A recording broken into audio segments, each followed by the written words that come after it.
오늘 말씀은요, 히브리서 11장 8절에서 10절 말씀까지 같이 함께 읽겠습니다. 시작. 믿음으로 아브라함은 부르심을 받았을 때에 순종하여 장래의 유업으로 받을 땅에 나아갈새에 갈 바를 알지 못하고 나아갔으며, 믿음으로 그가 이방의 땅에 있는 것 같이 약속의 땅에 거류하여 동일한 약속을 유업으로 함께 받은 이삭 및 야곱과 더불어 장막에 거하였으니, 이는 그가 하나님이 계획하시고 지으실 터가 있는 성을 바랬습니다. 아멘.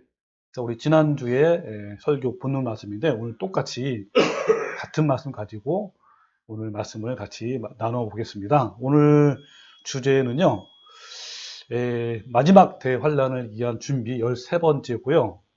오늘 소주제 말씀은 죽음의 강을 건너다 라는 말씀으로 함께 알아보겠습니다. 자, 우리가 이제 대환란을 이기기 위한 준비를 하기 위해서 히브리서 11장의 믿음의 선진들의 믿음과 삶을 배우고 있습니다. 여러분, 그 히브리서 11장의 사람들은요, 특별한 영웅도 아니고 특별한 사람이 아니라 바로 천국인의 기준을 말합니다. 우리가 두렵고 떨림으로 구원을 이루어야 하고 거룩함을 이루는 삶을 살아야 하는데, 자, 도대체 어느 정도 수준이어야만 하나님 나라에 합당할까요? 그 기준이 바로 뭐라고요? 바로 히브리서 11장의 믿음의 선진들만큼 수준에 이르러야 되는 거예요. 자, 그들은 믿음으로 최선을 다했고 끝까지 인내해서 그 목표에 도달했습니다. 히브리서 11장의 사람들은요, 하나님의 약속의 말씀을 현 상황에서 이루어질 것 같지 않지만 주님이 자신에게 약속하신 그 말씀만 붙잡고 끝까지 신뢰하며 달려가는 사람을 말합니다. 자, 오늘도 믿음의 선진들이 어떤 삶으로 그 믿음을 증명했는지 같이 한번 알아봅시다. 자, 오늘의 주인공도 역시 누구라고요? 지난과 똑같이 아브라함. 믿음의 조상인 아브라함이에요.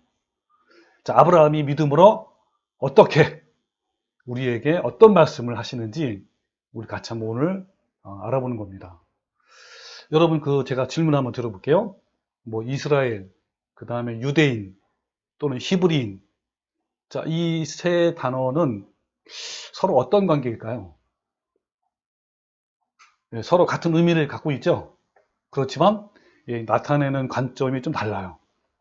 이스라엘은 국가명을 말하는 것이고, 유대인은 어떤 종교적인 의미의 어떤 명칭을 말하는 것이고요. 마지막 히브리인, 오늘 굉장히 중요한 말씀이죠. 히브리인은 외부 사람들이 그들을 부를 때 사용하는 명칭이에요. 자, 그러면 히브리인은 무슨 뜻을 가지고 있으며 어떻게 붙여진 명칭일까요? 유대인들은 자신들이 히브리인이라고 불리는 것을 매우 자랑스럽게 여겨요. 바울도 자신의 혈통을 자랑할 때도 히브리인하고 당당하게 자기를 소개하잖아요. 그 내용이 빌립보서 3장 5절에 이런 말씀이 나와요.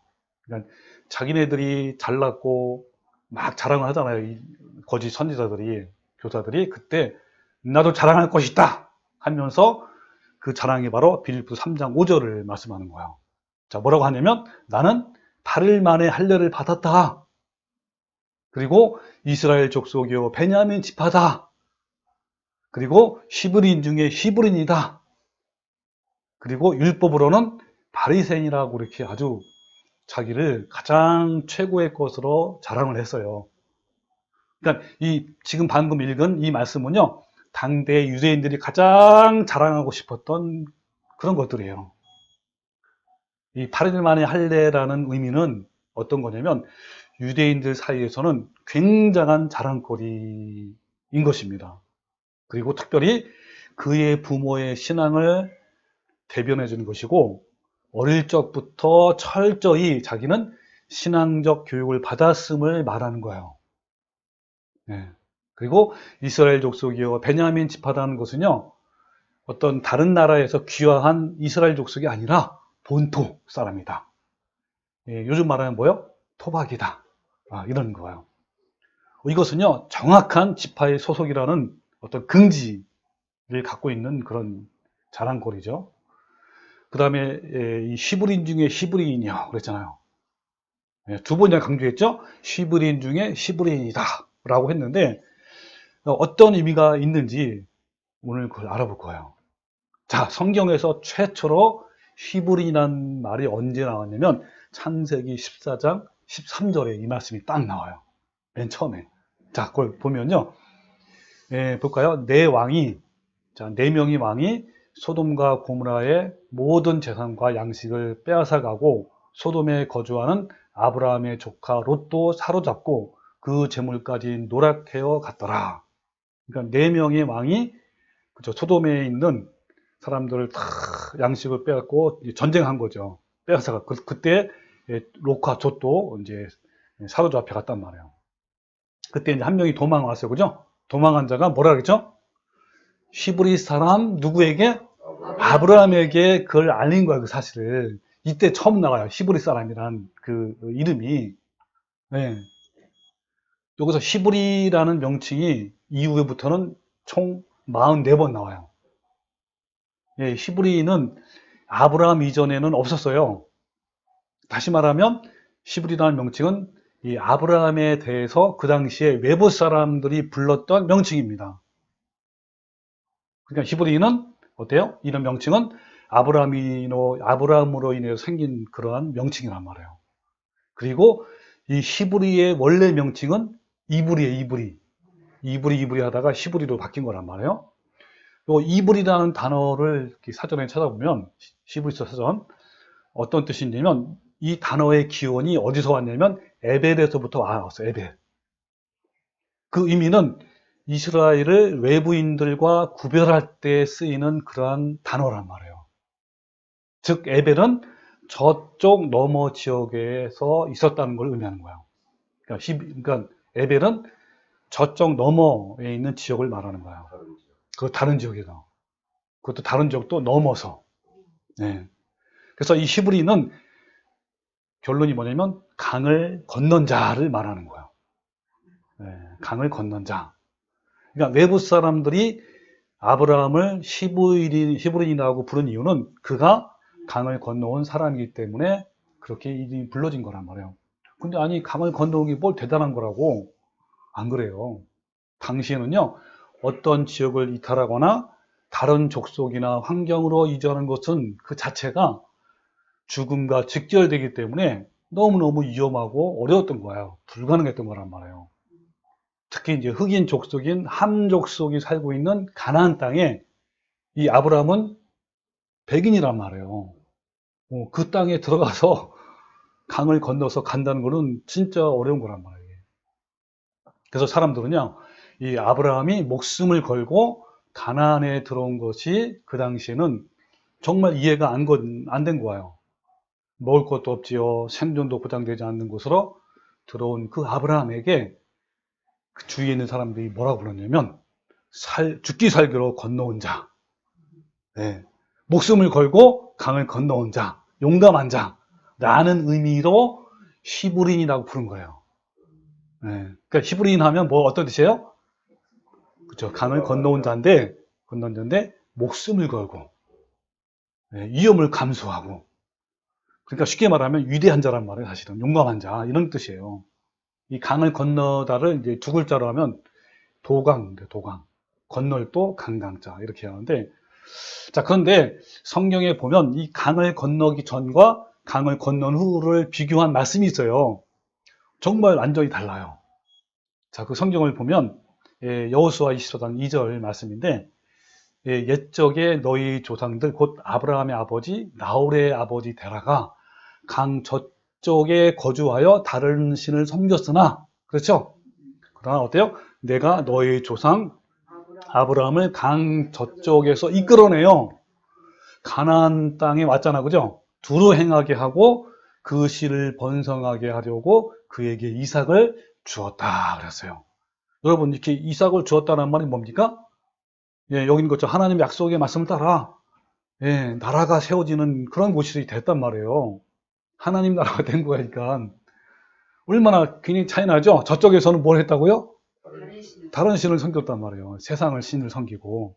그리고 히브리서 12장 5절에는 아브라함이 그 아내 사레와 조카 룻과 하란에서 모은 모든 소유와 얻은 사람들을 이끌고 가나안 땅으로 가려고 떠났다라는데, 이 떠났다라는 말이 뭐예요?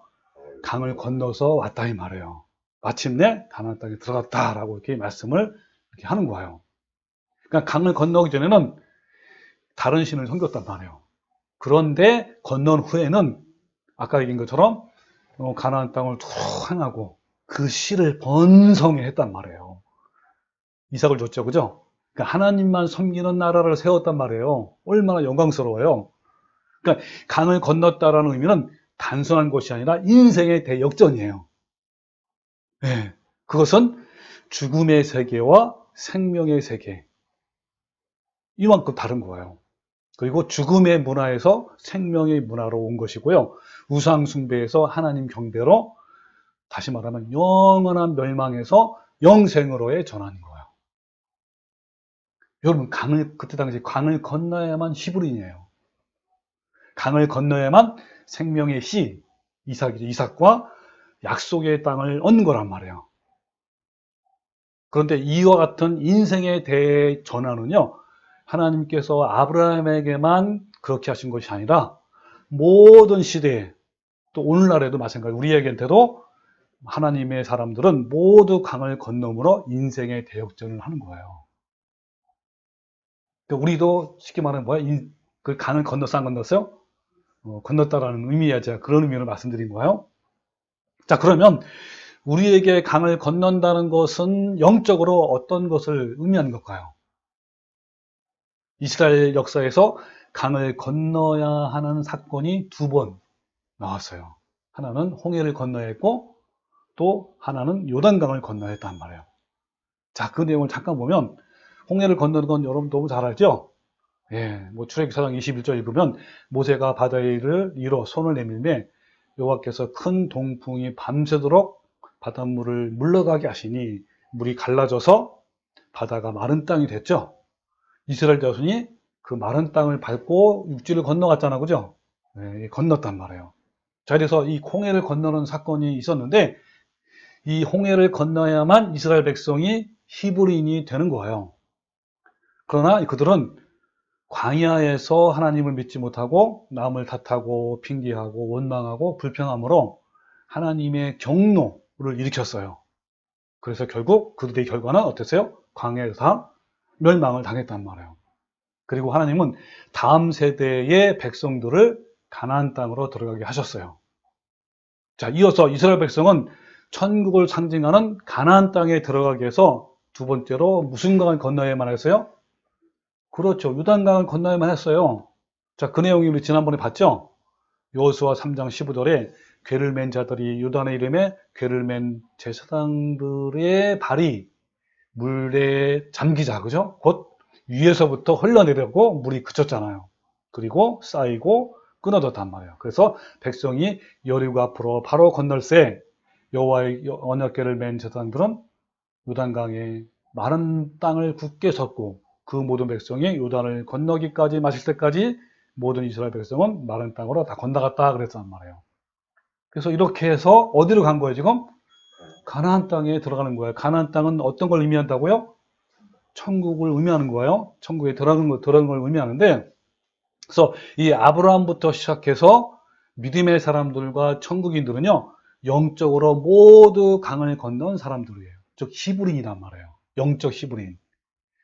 이 천국은요, 반드시 강을 건너야 들어가는 곳입니다. 그것은 하나님의 규칙이고 법이에요. 누구든지 강을 건너지 못하면 천국에 합당하는 자, 즉 천국인이 될 수가 없는 거예요. 자, 그러면 영적으로 강을 건넌다는 것은 좀 더 구체적으로 무엇을 의미하는 것인지, 자, 지금부터 또 알아봅시다. 자, 이 말씀이 중요한 거예요. 자, 고전 10장 1절에 형제들아 나는 너희가 알지 못하기를 원하지 아니하노니 우리 조상들이 누구예요? 자, 이스라엘 백성들이죠. 다 구름 아래에 있고 바다 가운데로 지나며, 맞죠?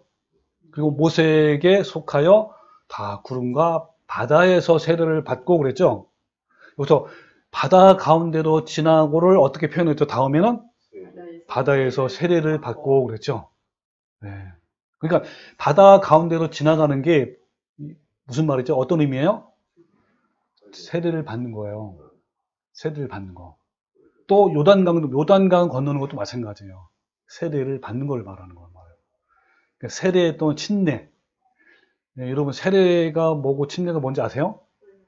세례는 그냥 물 뿌리는 거고 이렇게 침례는 물을 완전히 잠그는 거예요. 뭐가 맞을까요? 여러분 세례를 헬라어로 뭐냐면 바티조. 이 의미는 뭐냐면 완전히 잠그다, 그 다음에 담그다 이런 뜻이에요. 그러면 어때요? 이 물 뿌리는 세례가 맞아요? 아니면 완전히 물속에 들어가는 게 맞아요? 물속에 들어가는 게 성경적이에요. 그러니까 이 세례, 침례 의식은요, 물속으로 몸을 완전히 잠그는 것을 말하는데, 몸이 물속으로 들어가서 완전히 잠기는 것은 어떤 의미냐면, 내가 그리스도와 함께 십자가에 죽어서 장사 지내는 것을 의미하는 거야. 간단히 말하면 성경에서 세례는요, 죽음을 의미하는 거예요, 죽음. 따라서 강을 건넌다는 의미는 강을 건너기 전에 가지고 있던 옛사람의 모든 잔재들을 강 속에 수장시키는 것을 말하는 거예요. 그것은 옛사람의 죽음이고 내적 자아의 죽음인 거예요. 뭐가요? 세례가, 침례가. 그래서 우리는요, 강을 건넌다라는 것을 뭐라고 표현하냐면 죽음의 강을 건넌다라고 하는 거예요. 자, 무슨 강을 건넌다? 네, 죽음의 강을 건너는 거예요. 이 내적 자아를 수장시킨 자가 진정한 천국이라는 거예요. 믿음의 사람이고요. 자, 관련된 말씀이요. 로마서 6장에 나와요. 이 말씀은 굉장히 중요한 거니까 눈을 번쩍 들고 한번 봅시다. 자, 로마서 6장 3절인데, 자, 잘 보세요. 무릇 그리스도 예수와 합하여 세례를 받는 우리는, 세례 나오죠, 그죠? 자, 주님과 함께, 예수님과 함께 합해서 세례를 받는 우리는 그의 죽으심과 합하여 세례를 받는 줄 알지 못하느냐? 이 말이 무슨 말이에요? 세례는 무슨 말입니까? 죽으심과 합하여 세례를 받는다는 거죠? 네. 자, 이 말씀을 계속 설명하고 있는 거예요. 또 자세하게. 자, 그러므로 우리가 그의 죽으심과 합하여 세례를 받음으로 어떻다는 거야? 그와 함께 장사가 뭡니까? 죽어서 묻히는 거란 말이에요. 장사 되었나니 이는, 자, 왜냐하면 아버지의 영광으로 말미암아 그리스도를 죽은 자 가운데서 살리신 같이 우리로 또한 새 생명 가운데 행하게 하려니라 그랬죠. 이제 부활하는 삶, 이 부활의 삶이 뭐예요? 새 생명. 그러니까 새로운 삶을 우리가 변화돼서 주님을 닮은 삶을 산단 말이에요. 자, 그 다음에 만일, 또 그 의미 또 나와요. 만일 우리가 그의 죽으심과 같은 모양으로 연합한 자가 되었으면, 그죠? 또한 그의 부활과 같은 모양으로 연합한 자가 되리라. 연합한 자가 되리라 뭐요? 아까 말한 위에서 말한 새 생명 가운데서 행하는 것과 같은 똑같은 의미란 말이에요. 자, 또 나오죠. 그 다음에 우리가 알거니와, 자, 그러면 앞에 나온 그의 죽으심과 합하여 세례를 받는 것, 또 그와 함께 장사된 것, 또 그의 죽으심과 같은 모양으로 연합한 자가 되는 것이 구체적으로 말하면 뭐예요? 내가 큰 것이 적어놨죠. 뭐예요? 우리의 옛사람이 예수와 함께 십자가에 못 박힌 것은, 그러니까 못 박힌다는 말은 죽는 거 안 죽는 거야? 죽는 거란 말이에요. 이것을 대표하는 거란 말이에요. 그러니까 앞에 말한 그의 죽으심과 합하여 세례를 받는 것이 바로 뭐예요? 우리의 옛사람이 예수님과 함께 십자가에 못 박혀 죽는 걸 말하는 거예요. 이해되시죠? 그죠? 이것은 죄의 몸이 죽어 다시는 우리가 죄에게 종노릇 하지 아니하려 함이니 이는 죽은 자가 죄에서 벗어나 의롭다 하심을 얻었습니다. 만일 우리가 그리스도와 함께 죽었으면, 자, 그리스도와 함께 죽었으면, 이걸 구체적으로 하면 뭐라? 구체적으로? 우리의 옛사람이 어때요? 예수의 십자가와 함께 못 박혀 죽으면, 이런 거란 말이에요. 자, 좀 이해되시죠? 자, 그러면 이제 모든 시대의 천국인들은 매일 죽음의 강을 건너요. 그 말이 무슨 말입니까? 이제 아시겠죠? 즉, 날마다 옛사람과 내적 자아를 죽이기 위해 피 흘리기까지 전쟁해야 된다는 걸 말해요.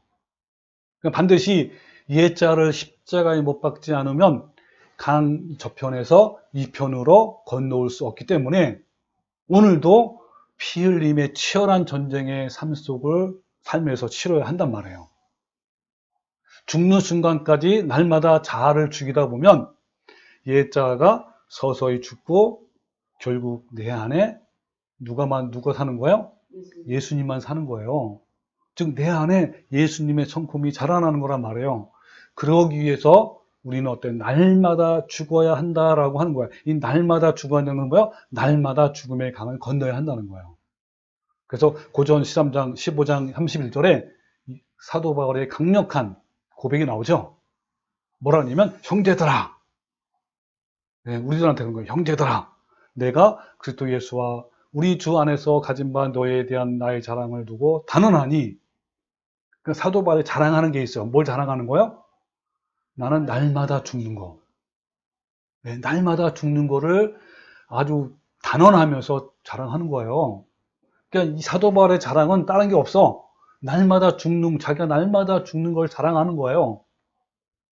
바울은 왜 날마다 죽어야만 했을까요? 예, 맞습니다. 예자를 죽이지 아니하면요, 예, 계속 살아있기 때문에 영원한 멸망이잖아요. 여러분, 이 날마다 죽느냐 안 죽느냐 이 문제는요, 영원한 멸망이냐 영원한 생명이냐의 문제인 거예요. 자, 여기 그 부분을 이제 성경을 좀 더 풀이해 붙이라. 자, 우리 자아의 정체는 뭐냐면 갈라디아서 5장 10절 나와요. 바로 육체의 소욕이 바로 뭐예요? 내적 자아, 내 자아란 말이에요. 다 육체의 소욕은 성령을 거스리고 성령은 육체를 거스리나니 이 둘이 서로 대적함으로 너희가 원하는 것을 하지 못하게 하려 함이라 그랬죠. 이거를 히브리 원문으로 직역하면 이런 거예요.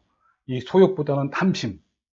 자, 육체의 탐심은 성령을 거부하고 성령은 육체를 거부한다. 이 둘이 서로 대적해서 내가 만일 원한다고 해도 뭘 원합니까? 성령 열매를 맺고 싶어도 이런 뜻이에요. 이것을 행하지 못하게 한다라는 거예요. 자, 여기 소욕이라고 또 탐심이라고 나오는 것을 헬라어로는 뭐라 하냐면 에피두미아이스. 그건 에피와 두미아이스의 합성어란 말이에요. 에피는 뭐뭐를 향하여, 그리고 두미아이스는 초점을 맞추다라는 거예요. 그러니까 어딘가에 아주 강렬하게 초점이 맞춰지는 것인데, 여러분 어디에 맞추는 겁니까? 하나님이 아니고 세상적인 것에 초점이 맞추어서 열망하고 갈망하는 거, 추구하는 거를 말하는 거예요. 뭐가요? 예, 소욕이나 탐심이. 그러면 자아를 죽여야 되는데, 바로 우리가 알고 있는 대로 갈라디아서 5장 24절 말씀에 뭐라고 했죠? 한번 불러, 가로에 있는 거 빼고 시작. 그리스도 예수의 사람들은 육체와 함께 그 영역과 탐심을 십자가에 못 박았느니라. 중요한 것은 못 박았느니라가 뭐예요? 과거형이 아니라 현재 완료형이에요. have crucified. have 플러스 과거 분사. 못 박아온 거라만. 과거 언젠가부터 지금까지 뭐 했단 말이에요? 못 박아온 거예요. 자, 그래서 그리스도의 예수의 사람들은 이 무슨 말이죠? 천국인들은, 그죠? 천국에 합당한 자는 다 그런 말 같은 말이에요. 그런 사람들은 육체와 함께 그 정욕과 탐심을 십자가에 계속 못 박아야 된다는 거예요. 자, 그 말을 이제 아까 우리 읽었던 로마서 6장 6절 말씀이에요. 자, 우리 옛사람이 예수와 함께 십자가에 못 박히는 것은 죄의 몸이 죽어 다시는 우리가 죄에게 종로로 타지 아니하리니 이는 죽은 자가 죄에서 벗어나 의롭다 하심을 얻었습니다. 그랬죠. 여기도 과거형이지만 과거형이 아니고 뭐예요? 현재 완료형이에요. 자, because 이는 왜냐하면 그래요. 왜냐하면 자, 죽어가는 사람 누구나, 그죠? 여기 has died죠. 이것도 현재 완료형이란 말. 죽은 게 아니라 죽어가는 자, 죽어가는 모든 사람은, 모든 사람은 have been freed. 뭡니까? 해방되어 가는 것이 돼요. 자유로워진단 말이에요, 점점. 뭐로부터? From sin. 죄로부터.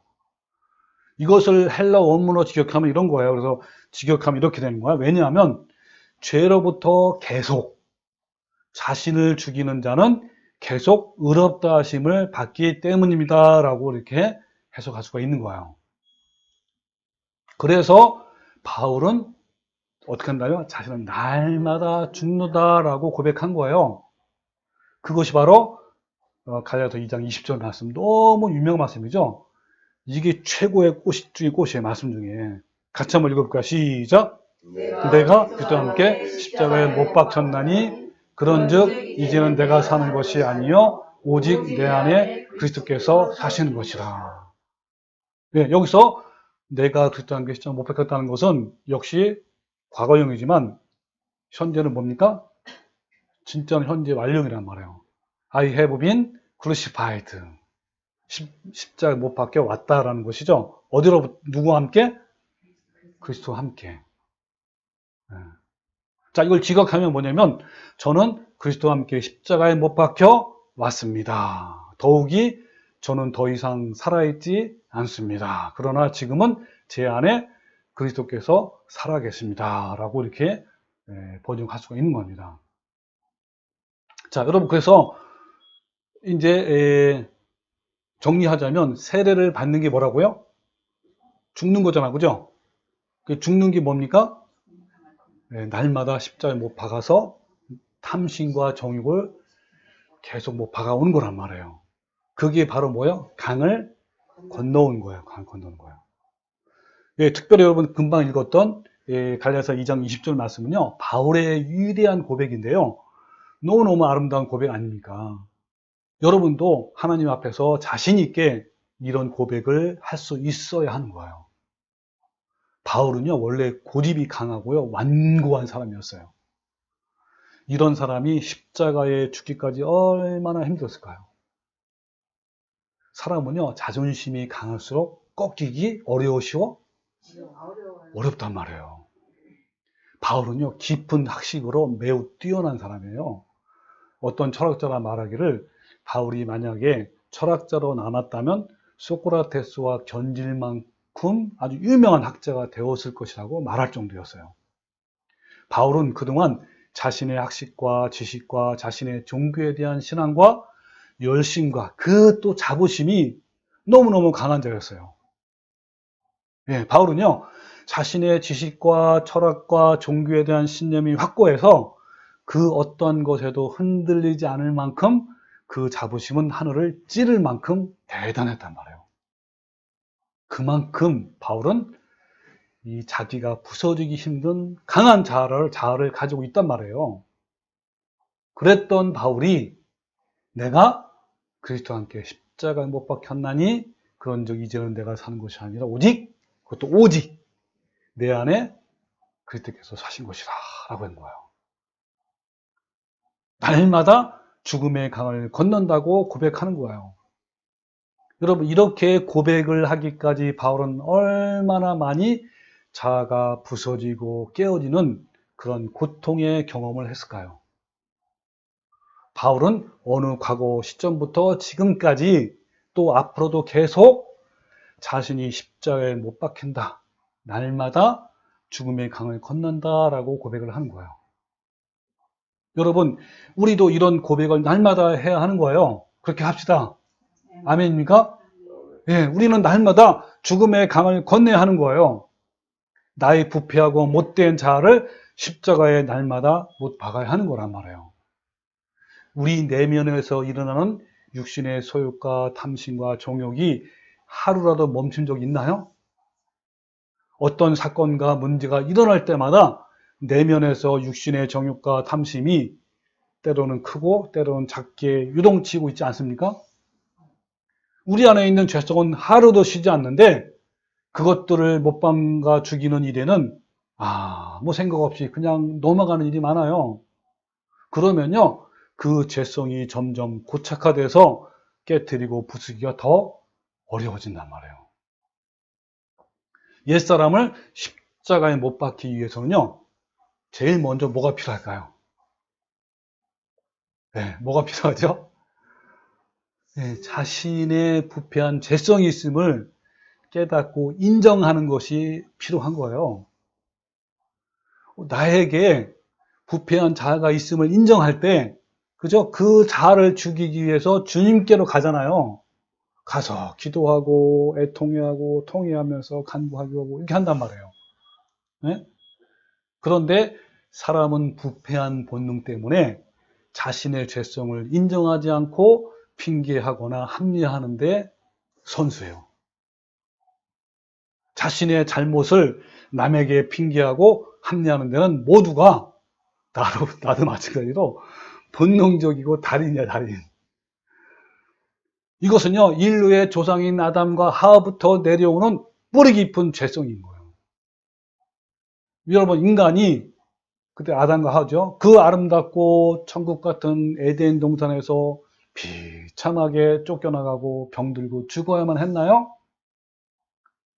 네, 자신의 잘못을 어떻게 했다고요? 남에게 핑계하고 합리화했기 때문인 거예요. 아담은 뭐라고 했죠? 제가 명령을 어긴 것은 첫 번째는 하나님 탓이에요.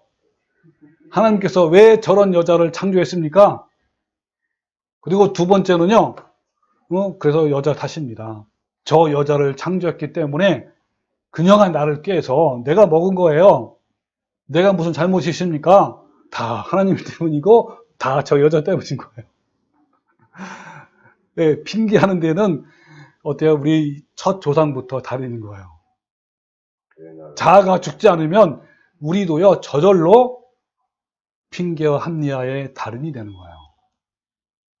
하나님은 여자에게 또 질문했어요. 어쩌다가 이 지경이 되었느냐라고 하니까 하와도 뭐래요?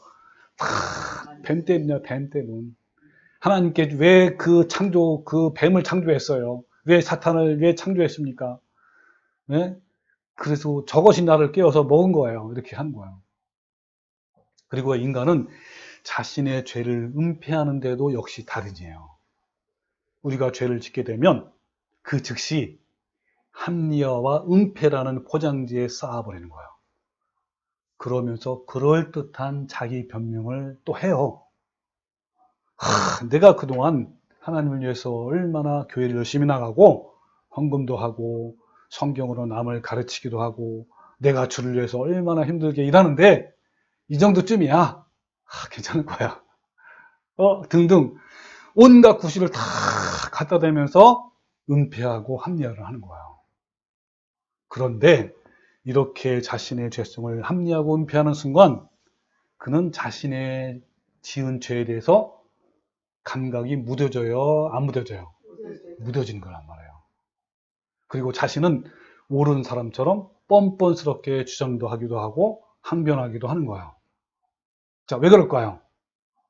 네, 왜냐하면 그들은요, 지금 자기 속에 합리화되고 숨어버린 죄가 얼마나 가증한가를 자신이 잘 몰라요. 이것이 죄가 가지고 있는 특징 중에 하나입니다. 그 죄성과 그 죄로 인한 상처들은 자신에게 발견되고 인정되어야만 그것을 가지고 주님께 나가서 고침을 받을 텐데 그렇지 못하니까 영적으로 성숙하지 못하고 항상 그 자리에 정체되어 있는 거예요. 몇 달 후에 그 사람이 변화된 것 같은데 나중에 알고 보면 그대로인 거예요. 여전히 그 옛날 습성 수준에서 정체되어 있단 말이에요. 여러분, 여기에 중요한 원리가 있는 거예요. 어떤 원리가 있냐면 우리는 자신의 죄성을 발견한 만큼, 그 인정하는 만큼 그 고집에서 벗어나서 참 자유함을 누릴 수 있는 거예요.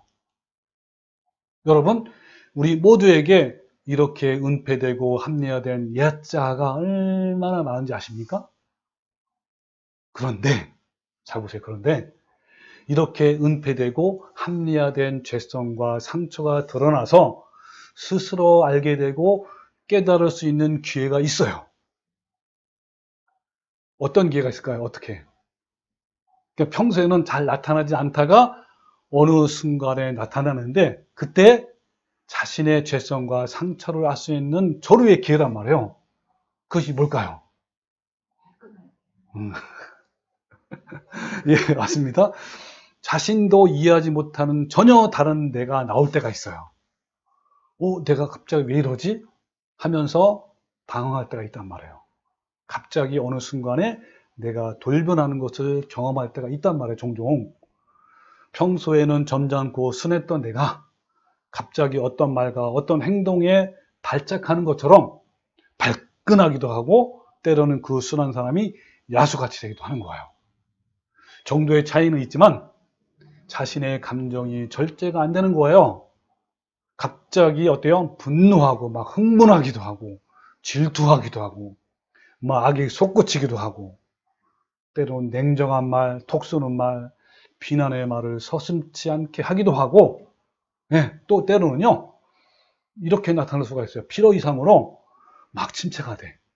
자신감을 막 상실하게 하기도 하고 형편없이 쪼그라들기도 하고, 이렇게 나타나는 거예요. 심리학자 칼 융이 이것을 가리켜서 뭐라면 그림자라고 그래요. 이 그림자는요, 예전에 지었던 죄로 인한 상처 때문에 생긴 거예요. 여러분, 죄를 짓게 되면요 상처가 생기게 돼요. 무슨 말인지 이해돼요? 그러니까 무슨 말이냐면, 상대방으로부터 어떤 상처를 받았다 그러잖아요. 그런 상처를 받았다는 것은 무슨 말이죠? 그 상처를 준 상대방에 대한 뭐가 있죠? 억울함도 있죠. 아까 원망도 있죠. 막 분노심도 있죠. 원수 맺는 것, 미움도 있죠. 때로는 두렵기도 하고 수치심도 있잖아요. 그게 상처라면 그게 그림자야, 그림자. 이걸 말하는 거야. 바로 그 그림자가 자신도 모르게 예민하게 반응하고 자신도 모르게 발끈하게 되고, 때로는 폭력과 폭언과 비난으로, 또 때로는 좌절감, 열등감, 또 집착, 냉정함, 또는 시기와 질투심으로 나타나는 거예요. 그러니까 누군가가 나의 아킬레스건을 건드리면 바로 튀어나오는 그 정체가 바로 진짜 자신의 모습이란 말이에요. 그런데 이런 모습이 언제 가장 잘 드러낸다고요? 자신이 가장 편하게 느끼는 사람, 그리고 가장 만만한 상대를 만나면 툭 튀어나오는 거야. 무슨 말이냐면, 오랫동안 지내면서 허물없이 가장 편하고 만만한 상대와 함께 만나면서 대화도 하고 살기도 하고 생활하면서 내 속에 진짜가 나온단 말이에요. 때로는 나와 라이벌 관계에 있는 상대를 만나면 의견이 충돌할 때마다 또 이런 숨겨진 그림자들이 튀어나올 수가 있어요. 이들과의 관계 속에서 가끔씩 진짜가 한 번씩 툭 튀어나오는데, 바로 그 순간이 바로 회개할 거란 말이에요. 그 순간을 놓치지 말아야 한단 말이에요. 자, 제 간증을 한번 해볼게요. 저는요, 특별히 누군가 나를 무시하는 것에 매우 민감하게 반응하고요, 발끈하게 되고, 때로는 분에 못 이겨서 너무 괴로워하고 엄청 가슴앓이를 합니다. 그런데 제가 무시당했던 그 말과 행동을 다른 사람이 들으면요, 또는 보면 아무것도 아니라는 거예요.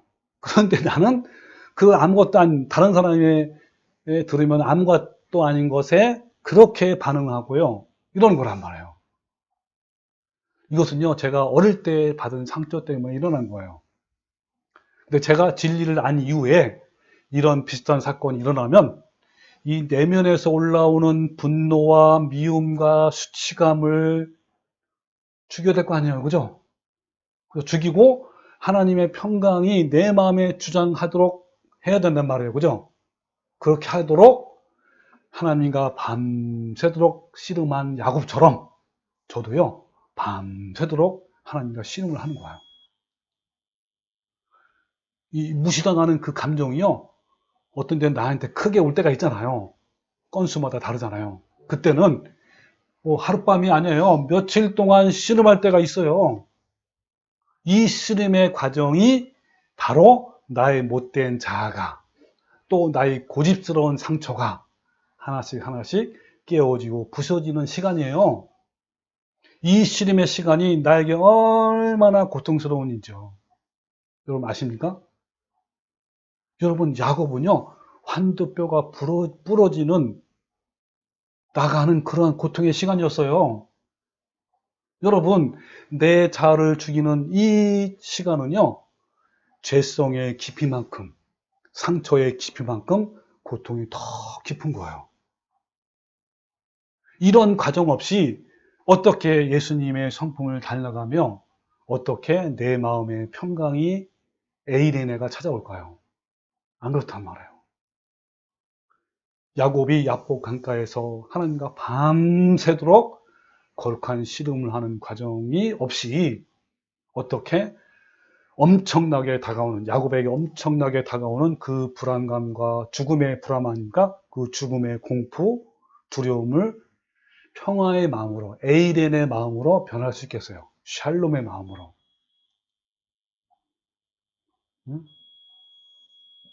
어떤 사람은요, 하나님, 제가 이 모든 것을 주님께 맡길게요. 하나님께만 맡기면 된다고 말씀하셨으니까 제가 이제 모든 것을 맡기면 되는 거죠? 라고 하면 내 안에 고요함이 찾아올까요? 이것이 그냥 말로만 맡긴다고 되는 겁니까? 여러분, 예수님이요, 십자가에 못 박혀 죽는 과정이 얼마나 처참하고 고통이고 치욕인지 우리는 잘 알고 있어 없어요? 잘 알고 있잖아요. 똑같아요. 여러분, 우리 자신의 정욕과 탐심과 상처를 십자가에 못 박아 죽이는 과정도 정도의 차이는 있지만 엄청난 고통의 과정이 있는 거예요. 그래서 이 아가페 사랑은 어디에서 나온 사랑이라고요? 죽음에서 나온 사랑이란 말이에요. 예수님이 십자가의 죽음을 통해서 그 15가지 아가페 사랑의 성품을 이루신 거예요. 오래 참고 온유하고 시기하지 않고 자랑하지 아니하며 교만하지 않고 무례행하지 않고 이런 것들이요 바로 죽음에서 나온 거란 말이에요. 그냥 나온 게 아니에요. 이처럼요 우리도 부패한 자아를 육신의 정욕과 탐심을 십자가에 못 박아 죽이는 고통이 있어야 그 아가페 사랑이 내 안에서 내면에서 내 성품에서 열매를 맺어가고 밖으로 자연히 나오게 되는 거예요.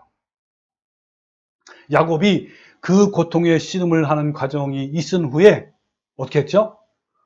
아침 햇살을 맞이하면서 얼마나 환하고 빛나는 얼굴로 변했는지, 얼마나 평화의 마음으로 변했는지 여러분 아십니까? 마찬가지로 우리도 마찬가지예요. 그 고통의 강을 건너면, 그 죽음의 강을 건너면 나의 부패한 죄성과 상처가 회복이 돼요. 그래서 어때요? 그 평강과 기쁨은 말로 표현할 수 없는 거예요. 그 죽음의 강을 여러 번 건너는 과정을 통해서 제 마음이 변화가 되니까요. 저를 무시하는 말과 행동에 대해서 예전처럼 극한 반응이 일어나지 않는 거예요. 이것이 바로 하나님이 주시는 진정한 자유함이에요. 여러분, 여기서 깨지지 않고 부서지지 않으면요. 저는 거기에 얽매이는 거예요. 매이는 거예요. 자유함이 없어요. 그래서 진리를 앗으니 진리가 너희를 자유하게 하라 그랬습니다.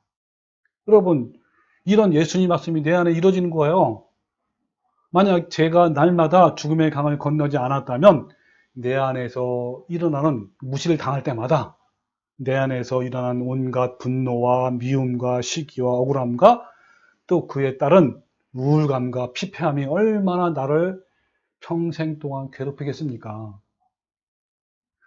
그리고 이런 상태가 되면요. 내 주위에 있는 사람이 나로 말미암아 얼마나 고통을 당하고 피해를 입히는지 아십니까? 여러분, 내면에 이런 죄성과 부패한 상처들이 죽지 않으면요. 그 독소가 반드시 흘러나오게 되어 있어 없어요? 반드시 흘러나와요. 본인의 의지로요. 좋게 보이려고 아무리 노력해도요. 그 독소가 흘러나오게 되어 있어요. 이것은요. 저절로 법칙이고 영적인 원리인 거예요. 근데 반대로 내 안에 그리스도의 향기가 가득해요. 내 안에 주님의 사랑이 가득해. 그러면요. 그 향기가 나오지 않을까요? 저절로? 여러분, 내 안에 은폐되고 숨겨진 죄성을 발견할 수 있는 또 한 가지가 또 있어요. 기회가 또 있단 말이에요. 그것을 투사라고 해요, 투사. 자, 이걸 쉽게 제 간증으로 설명해 볼게요. 제가 어릴 때요, 수십 년 동안 저희 아버지가 날마다 술을 취하셔가지고 어머니를 괴롭히고 자녀인 저희들도 밤새도록 괴롭힘을 당했어요. 그 어릴 때 아버지에 대한 죄와 상처가 얼마나 깊었겠습니까? 아버지를 죽이고 싶을 만큼 얼마나 미워하고 분노했는지요. 그 이후부터 제가 제일 싫어하고 예민하게 반응했던 것이 술 취한 사람이었어요. 저는 한때는요, 술 취한 사람을요, 사람 취급도 안 한 적이 많았어요. 저는요, 술자리에 있는 것조차도 너무너무 싫기 때문에 견디지 못하고 중간에 몰래 빠져나온 적이 많았어요. 그래서 제가 한때는 이런 상태 때문에 직장 생활하기가 좀 힘들었어요. 같이 어울려야 될 거 아니에요, 남자 선생님끼리. 그러면 나는 술을 못하니까, 그런 거 너무너무 싫어하니까 어려운 거예요. 술자리도 싫었고, 누군가 술 취해서 빌틀거리는 거, 뭐 잔소리하는 거, 이런 너무너무 싫은 거예요. 근데 보통 사람들은 어때죠? 본인이 술을 하지 않으면 그냥 술 먹는 사람을 싫어할 수는 있잖아요. 그죠? 그런데 저는요, 그 정도가 아니라 너무너무 격하게 반응하는 거예요. 이것이 뭐라고 부르냐면 아버지를 통해서 투사되었다라고 이렇게 표현하는 거예요. 우리는요, 때때로 자신도 모르게 어떤 상황에서 과민하게 반응할 때가 있어요. 그때 우리는 그것의 정체를 알 수 있는 굉장히 좋은 기회란 말이에요. 그 순간을 지나치지 말고 성령님께 조명을 받도록 하나님께 조용히 나가십시오. 네. 여러분, 더 깊은 회개와 영적 성장을 위해서 하나님 나라가 나의 내면에 온전히 이루기 위해서 이 순간을 놓치면 안 돼요. 실체를 볼 수 있는 유일한 기회란 말이에요. 그런데요, 대부분 사람들이 어떻게 반응하는지 아십니까? 이렇게 반응하는 거예요. 막 발끈하잖아, 발끈. 그때 내가 잠시 이성을 잃었습니다. 아, 내가 감정이 격해져서, 내가 컨디션이 나빠서, 기분이 안 좋아서, 아니, 내가 잠시 이성을 잃었나 보다. 이렇게 변명을 하는 거예요. 이렇게 말하는 것은요, 자기를 또다시 합리화를 또 하는 거예요. 또 덮는 거예요. 이렇게 합리화를 하면요, 기회를 놓치게 돼요. 다른 인격이 튀어나왔을 때, 그게 바로 내 속에 있는 진짜 나이고, 나의 실체라는 것을 깨닫고 주님께 나가 고백하는 거예요. 바로 그 실체 속에 우리의 모든 부패함이 다 들어있는 거예요. 이것이 튀어나올 때 내 자신을 바로 직시해서 내가 무엇을 회개해야 할지 거기서부터 실마리를 찾아가 나가는 거예요. 우리가 이 부분을 찾아내서 진지하게 생각하지 않으면 회개가 안 되는 거예요. 이 부분을 회개를 해서 고쳐나가지 않으면요, 성령의 열매를 간절히 맺고 싶어도 맺기가 어려워요. 영적 성장이 이루어지지 않고 계속 정체 상태에 머물러 있는 이유가 바로 여기 있는 거예요. 여러분, 신앙의 정체가 되었다는 것은 뭘 말하냐면요, 영적인 사망을 의미하는 거예요. 여러분, 우리가 성장하지 않으면 죽음이야, 죽음. 너무너무 중요한 거예요. 잘 보세요. 이 문제를 뛰어넘지 못하면요, 아무것도 이룰 수 없는 치명적인 상태에 빠져요. 자, 그런데 자 보세요. 더 치명적인 것은요, 다른 것을 통해서 이것을 만회하려고 하는데 문제가 있어요. 다른 것이 뭘까요? 뭔가를 통해서 이걸 만회하려고 한단 말이에요. 바로 종교적 열심이에요. 자, 무슨 말이냐면 나의 고집스러운 자아가 반드시 깨어지고 부서져야 하는데 그것이 너무 힘들고 너무 고통스럽고 포기하고 싶지 않으니까, 그렇죠? 그러니까 그렇다고 신앙을 포기하면 영원한 멸망을 당하는 걸 또 알아요.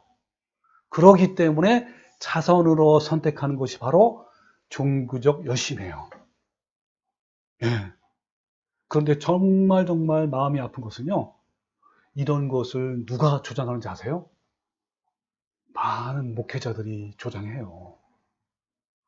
교회 열심히 나오고 헌금 잘하고 봉사도 열심히 하고 전도도 하고 성경 통도 열심히 하면 믿음이 좋은 것이고 천국에 가는 것이고 정말 믿음이 좋은 것이라고 이렇게 매 설교마다 강조하는 거예요. 여러분, 물론 교회 열심히 하는 것도 중요합니다. 그러나 우리가 아는 것처럼 내 자아가 펄펄 살아있는 상태에서 드리는 모든 종교적 행위는요, 가증한 것이에요. 종교적 열심이 많을수록, 그리고 교인과 사역자들은요, 내면의 문제에 대해서 더 관심이 없어요. 그 열심히 모든 걸 다 덮어버려요. 이런 현상도요, 저절로 법칙이고 영적인 원리예요. 이거는요, 누구한테나 일어나요. 네. 우리한테도, 나한테도, 여러분 각자한테도 일어날 수 있는 일이에요. 여러분, 선민인 이스라엘 백성 전체가 바로 이 함정에 빠졌어요. 아니요, 이스라엘 백성뿐만일까요? 오늘날 기독교 전체가 여기에 빠진다니까요. 네, 여러분은 어떠신가요? 우리 가까이에서 자신의 죄성과 상처를 발견하게 만든 그 사람이 너무너무 고마운 줄 알아야 돼요. 그 사람이 아니었으면 진짜 나가올 수 없는 거예요. 어떤 사람이래요. 저런 사람은 진짜 없었으면 좋겠다. 저런 사람은 우리 직장에서 사라졌으면 좋겠다라고 하는데 전혀 그렇지 않은 거예요. 반드시 그 사람이 있어야 하는 거예요. 그래서 자신의 본 모습이 나와야 하는 거예요. 바로 그 사람이야말로 정말 보석 같은 사람인 거예요. 그 사람과의 만남과 관계 속에서 거울을 보는 것처럼 진짜 내가 보이는 거란 말이에요. 내가 분노하고 싫어하고 미운 상대를 통해서 드디어 감추어진 나의 그림자가 나오는 거예요. 그러니까 얼마나 소중한 존재입니까? 그 존재가 바로 누구라고요? 바로 옆에 있어요. 그런데 자, 마지막으로 여기 중요한 것이 또 하나 더 있어요. 하나. 자, 뭐냐면요. 가까운 상대방이 어떤 말이나 행동에 격한 반응이 일어날 때, 그럴 때, 발끈할 때 우리는 함께 덩달아서 격하게 반응을 하잖아요. 그러면 절대 안 된단 말이에요. 이 중요한 순간에 그 사람 곁에서 그 사람을 치료하고 회복시킬 수 있는 성숙한 사람이 되어야 하는 거예요. 그런데 대부분 사람들은 어떻게 하죠? 네. 상대방이 죄성과 상처 때문에 발끈하고 막 격하게 반응해서 펄펄 뛰게 되면 덩달아서 더 펄펄 뛰어. 그래서 서로 싸운단 말이에요. 그러다가 부부들은 심지어 이혼도 하기도 하고 교인들끼리 왼수가 되기도 하는 거예요. 이것은요, 상대방을 치유할 수 있는 좋은 기회인데 오히려 그 죄성과 상처를 더 키우게 되면서부터 점점점 파멸로 대가는 거. 너무너무 안타까운 일이에요. 어떤 사람이 분노하고 경멸하고 공격적이고 비난하고 갑자기 어떤 미친 사람처럼 돌변한다는 것은 무엇을 의미하냐면요, 그 사람이 그만큼 아프다고 속에서 울고 있는 거예요. 네. 이것이 유명한 학자가 이것을 얘기했습니다. 그래서 내 주위에 있는 사람이 갑자기 날뛰고 격한 반응을 보이면 저 사람이 지금 많이 아파하고 울고 있구나 라고 생각해서 함께 날뛰지 말고 끌어안고 주님의 사랑으로 이끄십시오. 우리는 주님을 닮아가는 사람으로서 겉으로 나타나는 것만 보지 말고 그 사람의 마음을 헤아려보고 이해하고 불쌍히 여기고 기도하고 끌어안고 감싸주는 거예요. 여러분, 상대방이 격한 반응을 하고 있는데 거기에다가 잔소리하거나 비난하는 말과 행동이라도 하게 되면 그것은 마치 뭐가 같은지 아세요? 불난 집에 기름을 붓는 거와 똑같은 거예요. 그럴수록 어떻게 합니까? 긴 호흡을 먼저 해요. 그리고 평온의 마음을 찾고 차분하게 오래 참고 더 따뜻하게 대해주는 거예요. 그래서 상대방도 마음의 평안이 좀 찾아오면 그때 부드럽게 지혜롭게 이야기를 하면 되는 거예요. 여러분, 지혜가 부족하면 누구한테 기도하면 돼요? 하나님께 지혜를 달라고 기도하면 된다고 그랬어요. 주신다고 그랬어요. 저도요, 예전에 이 부분을 몰랐기 때문에 상대방이 나에게 격한 반응을 하면 저는 그보다 더 격하게 반응하고 대응했어요. 상대방이 그만큼 아픈 것이고 울고 있다는 것을 몰랐어요. 상대방이 분노하고 격하게 반응하고 아파서 울고 있을 때 우리는요, 성경에 나오는 다윗의 아내 아비가일처럼 감싸줄 수 있는 사람이 됩시다.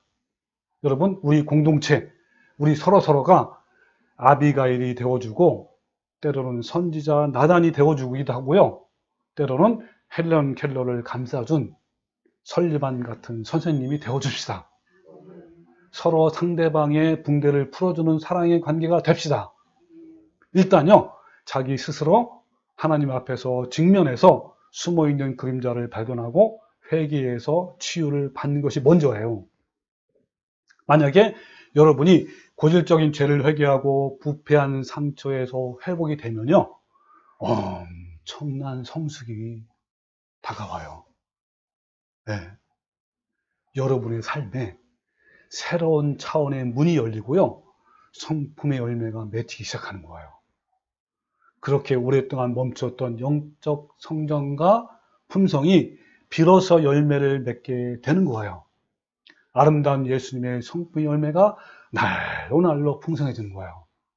그래서 자신의 그림자 때문에 울고 있는 주위에 있는 사람들을 또 그렇게 인도하고 감싸주고 또 회복시킬 수 있는 거란 말이에요.